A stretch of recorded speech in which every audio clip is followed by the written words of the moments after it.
अध्यात्म विज्ञान कोई धर्म या संप्रदाय नहीं है, ये स्पिरिचुअल साइंस है जो कुदरत के कानून पर आधारित है। ये विज्ञान पूरे ब्रह्मांड के सभी रहस्यों को उजागर करता है और जीवन के सभी पहलुओं को समझने के लिए एक नई दृष्टि देता है। इसी को आर्ट ऑफ विजन कहते हैं, दुनिया को देखने की एक नई दृष्टि, जो अध्यात्म विज्ञानी परम पूज्य स्वामी श्री कमलेशानंद जी के निर्देशन में सनातन सत्य का अनुसंधान कर हमारे जीवन को प्रकाशित करे। जय सच्चिदानंद।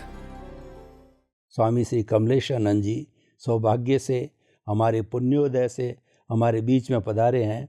स्वामी जी, सभी श्रोताओं की तरफ से आपका बहुत बहुत धन्यवाद, कृतज्ञता। जय सच्चिदानंद। स्वामी जी, आप एक बात पर काफ़ी स्ट्रेस करते हैं, काफ़ी जोर देते हैं, सनातन सत्य, कुदरत, कुदरती रचना और कुदरत का कानून। परंतु अध्यात्म विज्ञान में भी बहुत सी चीज़ें हैं जिनके बारे में बताया जाता है।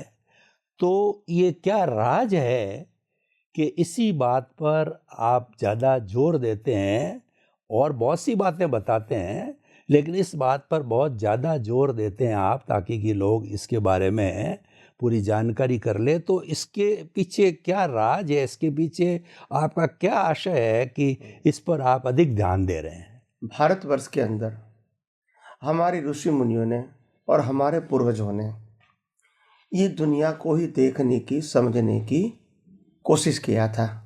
जो जंगलों में चले जाते थे और जंगलों में जाकर कुदरत को देखते हैं, कुदरत को समझने की कोशिश करते हैं, ब्रह्मांड को समझने की कोशिश करते हैं, ब्रह्मांड के रहस्यों को समझने की कोशिश करते रहते हैं। सूर्य है, चंद्र है, क्या है, उनके साथ ये ग्रह नक्षत्र क्या है, इनका पृथ्वी के साथ क्या संबंध है, इनका इंसानों के जीवन के साथ क्या कनेक्शन है, यही वो जानना चाहते थे और जान रहे थे। एस्ट्रोलॉजी भी तो उसके ऊपर बनी हुई है पूरी।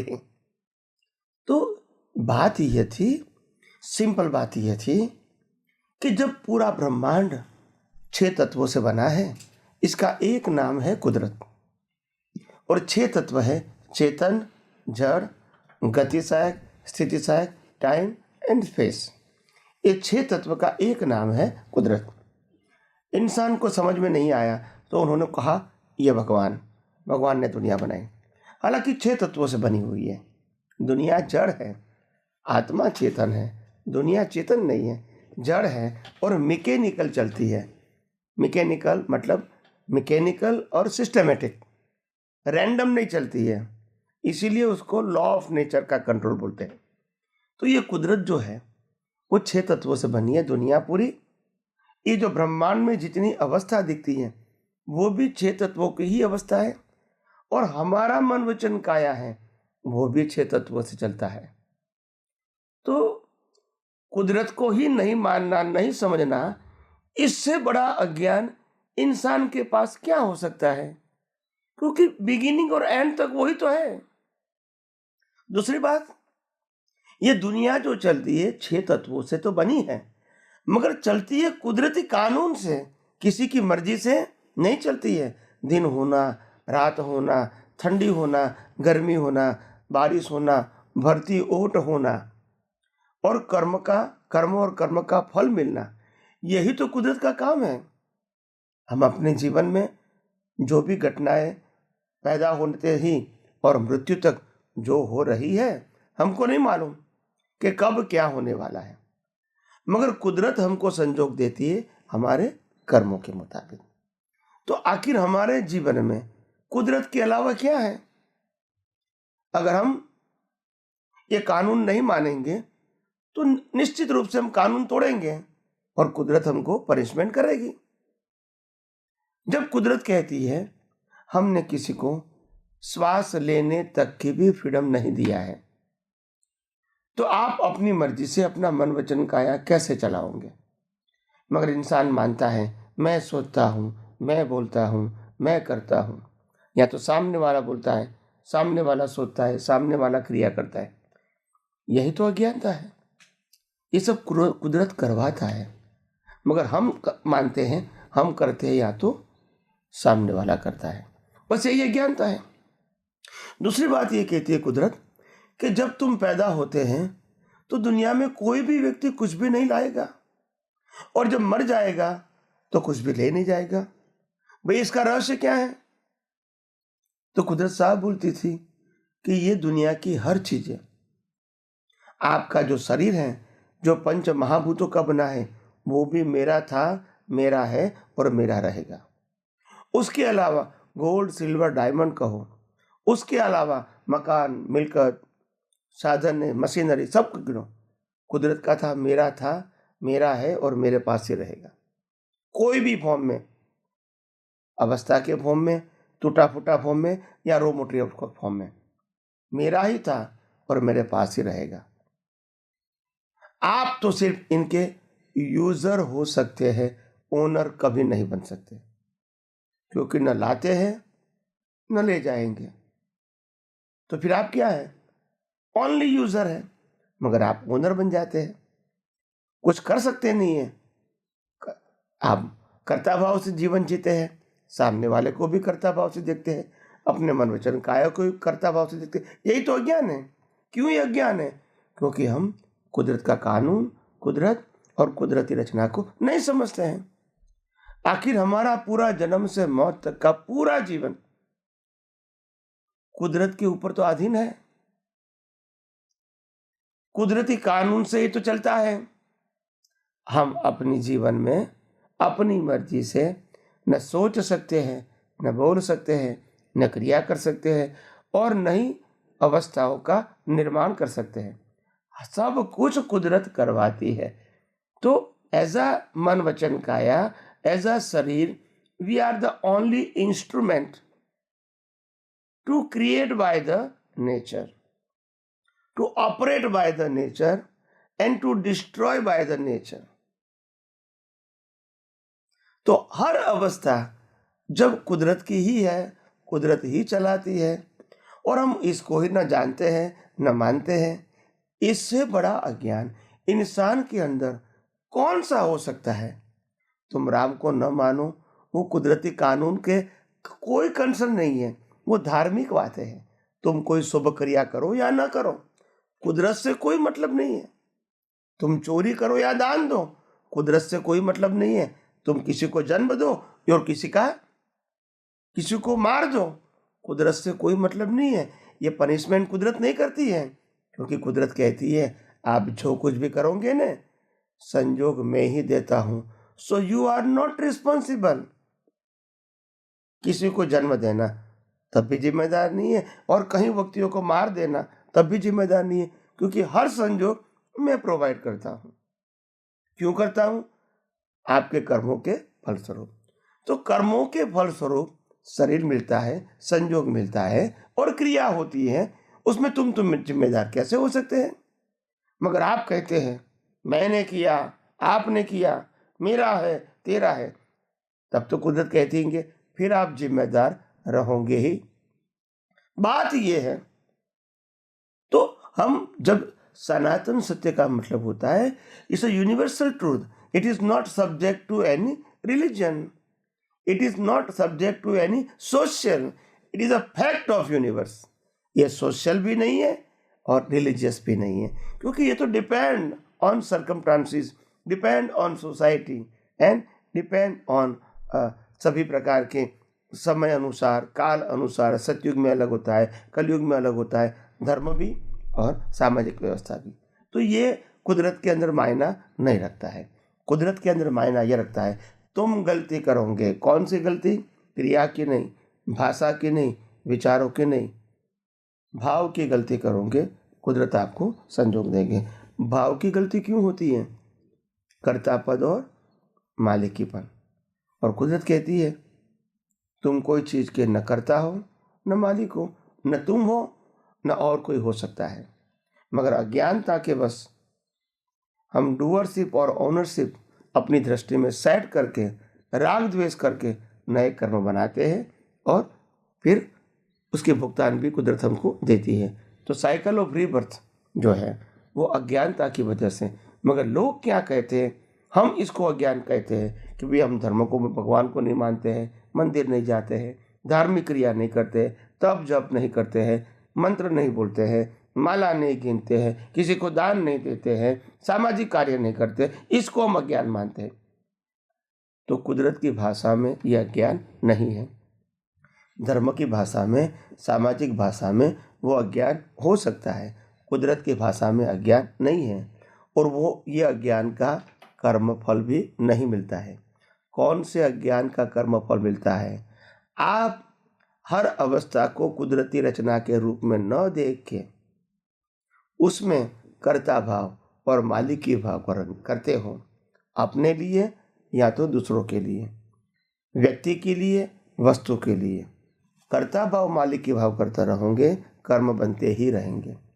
तो आखिर इस दुनिया में सबसे बड़ा अज्ञान कौन सा है जिसके आधार से हम अपनी अनंत शक्ति जो है, अनंत सुख है और शाश्वत स्वभाव है, वो हम क्यों खुला कर नहीं कर पाते हैं? तो कौन सा अज्ञान से? हम कुदरत को ही नहीं मानते हैं, कुदरत को ही नहीं जानते हैं, कुदरती कानून को ही नहीं जानते हैं, और जो हमारा नहीं है इसको हमारा मानते हैं, और जो हम नहीं कर सकते उसको हम करते मानते। यही सबसे बड़ी अज्ञानता है जिसकी पनिशमेंट हमको कुदरत देती है। तो इसीलिए आध्यात्म विज्ञान यही बात करना चाहते हैं, आखिर यह दुनिया का सनातन सत्य, जो भी व्यक्ति को इस संसार से मुक्ति पाना है, सनातन सुख का अनुभव करना है, जन्म मरण से मुक्ति पाना है, अज्ञानता को मिटाना है, तो उनको यही कुदरत, कुदरती कानून और कुदरती रचना को यथार्थ फॉर्म में समझना पड़ेगा, दृष्टि से उनका उपयोग करना पड़ेगा और मुक्तता की अनुभूति भी करना पड़ेगा। यही रास्ता है अज्ञान मिटा के अपने स्वस्वरूप की अनुभूति की ओर आगे बढ़ना। आपके इस कुदरत की परिभाषा से और कुदरत की सुप्रीमता से एक बात समझ में आई, उससे इस प्रश्न निकल रहा है कि ये सारी कुदरत है वो जड़ और चेतन से बनी हुई है, और ये जड़ और चेतन है आपस में मिश्रण होता है, और चेतन भी जो है शाश्वत है और जड़ भी शाश्वत है। तो कृपया ये जड़ और चेतन का जो भेद है कि इन जड़ और चेतन क्या है और इनका जो है क्या लक्षण है और इनके जो है किस तरीके से आपस के अंदर संबंध होता है और क्यों होता है, जबकि दोनों एक दूसरे से विपरीत है, दोनों का जो है वो लक्षण अलग अलग है, और क्यों आवश्यकता पड़ती है, और जब दोनों का मिलन होता है, दोनों आपस में जुड़ते हैं, तो तीसरा फैक्टर, तीसरी चीज़ क्या पैदा होती है। और जड़ चेतन और इसके मिश्रण से ये सारी चीज़ को आप स्पष्ट कीजिए ताकि हमारे सारे श्रोताओं को इससे जुड़ी हुई बातों से कुदरत के बारे में अच्छी तरह से स्पष्टता हो जाए। तो ये जो कुदरत है वो क्या करती है हमारे जीवन में? सब कुछ कुदरत करती है, मगर हमको क्यों उसको समझना पड़ता है, क्यों इसको इम्पोर्टेंट देना पड़ता है? क्योंकि हमारे जीवन में जो कुछ भी हो रहा है उसका टोटल कंट्रोल कुदरत का है, मगर हम समझते हैं कि हम इसको इम्पोर्टेंट देते हैं, तो ये जड़ और चेतन को मिलने से कैसे ये संयोग बनते हैं? तो चेतन के पास ज्ञान है, जड़ के पास क्रिया है, तो प्रोसेस जड़ में होती है और ज्ञान आत्मा का स्वभाव है, और दोनों को मिलने से जो ज्ञान स्वभाव है वो जड़ की अवस्था को स्वीकार करता है, देखता है, जानता है, उसमें बाद में सम्मोहित हो जाता है और इसको प्राप्त करने की और उसको अच्छा बुरा दृष्टि से देखने की वो प्रयास करता है, और वहाँ से राग द्वेष शुरू हो जाता है। क्योंकि ज्ञान तो आत्मा का स्वभाव है, जड़ का स्वभाव नहीं है। जड़ का स्वभाव तो है अवस्था और परिवर्तनशील होना, अवस्था को बनाना और परिवर्तनशील होना, यानी फिर अवस्था धीरे धीरे क्या हो जाती है, खत्म हो जाती है, पहले बनती है और फिर खत्म हो जाती है, पर्याय हो जाता है। हाँ, तो परमाणु के रूप में, जड़ परमाणु के रूप में कभी उसका अंत नहीं होता है, मगर हजारों लाखों अनंत परमाणुओं से बनी हुई जो अवस्था है वो धीरे धीरे खत्म हो जाती है। और इंसान आत्मा की हाजिरी में ज्ञान प्रकाश के माध्यम से अवस्थाओं में, जड़ की विनाशी अवस्थाओं में फंस जाता है, और इसीलिए वैल्यू न करने के बावजूद भी वो कर बैठता है, क्योंकि और कोई ऑप्शन नहीं है उनके पास। आत्मा ने तो प्रकाश दे दिया और वो ज्ञान प्रकाश है, मगर उपयोग कहाँ करेंगे? तो अवस्था को देखने में, समझने में, और देखने में समझने से तो राग द्वेष हो गया। तो करना नहीं चाहता था, हो गया। भाई मेरे को ये चाहिए, बहुत अच्छी चीज लगती है, भाई मेरे को ये नहीं चाहिए, इसे दुख होता है। तो ऐसे करते करते वो अपने स्वभाव को भूल गए और अवस्थाओं की वैल्यू करता रहा, और कर्म बनते गए, राग द्वेष होते गए, और जन्म मरण का चक्कर चलता रहा। तो कहने का मतलब ये है कि विनाशी अवस्था तो थी, है और रहेगी, क्योंकि यह दुनिया ही तो विनाशी अवस्थाओं का समूह है। मगर कुदरत का कानून देखो कितना साफ है। कुदरत कहती है मैं कोई भी आत्मा का कंट्रोलर नहीं हूँ। मैं जो कंट्रोलर हूँ वो मन वचन काया का हूँ। क्यों? क्योंकि वही आत्मा की हाजिरी में अज्ञानता के वश जो कर्म बनते हैं, वो कर्म का फल देना कानून के मुताबिक ये मेरा कर्तव्य है।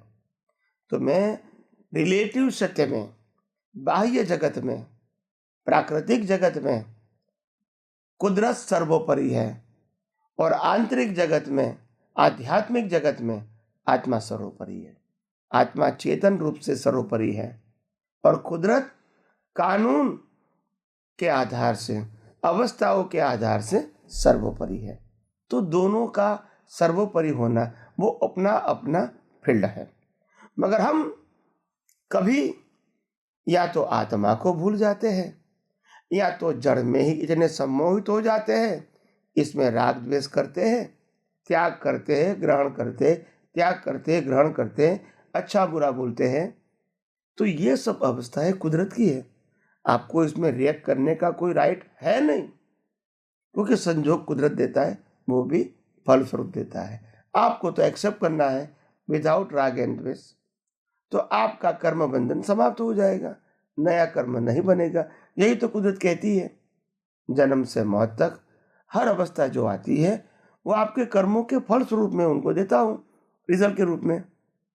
अगर आप 100% स्वीकार कर लो as a law of nature, as a कुदरती रचना, एज अ 6 तत्व, तो फिर कोई कर्म बनेगा ही नहीं, क्योंकि राग द्वेष करने का, मालिक के भाव करने का, कर्ता भाव करने का कोई प्रश्न ही नहीं रहेगा। हर अवस्था को अगर कुदरती रचना के रूप में देखोगे तो, मगर अवस्था को अवस्था के रूप में देखोगे तो राग द्वेष होता ही है और होगा ही। तो इसीलिए जड़ तत्व दोनों का स्वभाव भले अलग है, मगर चेतन तत्व की हाजिरी से ही तो प्रोसेस होती है। जानकारी, ज्ञान, अनुभव, पुरुषार्थ, ये सब कब मालूम होगा? चेतन है तो। जड़ को तो होता नहीं है, ज्ञान नहीं होता है, अनुभव नहीं होता है। तो हमारे जीवन में जड़ जो है, इसका क्रिएटर, ऑपरेटर, डिस्ट्रॉयर कुदरत है, और जो चेतन है वो हम खुद हैं। तो आइए हम सब यही आध्यात्म विज्ञान को और गौर दृष्टि से समझने की कोशिश करेंगे। स्वामी जी बहुत बहुत धन्यवाद। आपने जड़ और चेतन की भेद रेखा खींची कि जो बाह्य संसार जो हम देख रहे हैं, जगत है, वो सारा जड़ से जुड़ा हुआ है और वो सारा कुदरत के ताबे है। कुदरत ही उसकी ऑपरेटर है, डिस्ट्रॉयर है और उसकी कंट्रोलर है, सारी क्रिएटर है। और भीतरी जो जगत है वो चेतन का जगत है, उस पर चेतन पर जड़ के नियम लागू नहीं होते, और चेतन के ऊपर जड़ के नहीं होते, जड़ पे चेतन के नहीं होते, दोनों अलग अलग होते हुए साथ जरूर रहते हैं। तो बहुत ही सुंदर है, और इसका समन्वय करना भी जरूरी है, क्योंकि दोनों मित्रवत साथ में रह रहे हैं। जैसे बॉडी है, जड़ और चेतन से मिला हुआ है, तो तो एक दूसरे के साथ में समन्वय करने पर ही हमको कुदरत के कानून और कुदरत की रचना और कुदरत की जानकारी होगी, क्योंकि हम किसी के अस्तित्व को अस्वीकार नहीं कर सकते। तो जड़ और चेतन की बहुत सुंदर व्याख्या हमारे श्रोताओं ने सुनी। तो सभी श्रोताओं की तरफ से आपको बहुत बहुत धन्यवाद। जय सच्चिदानंद।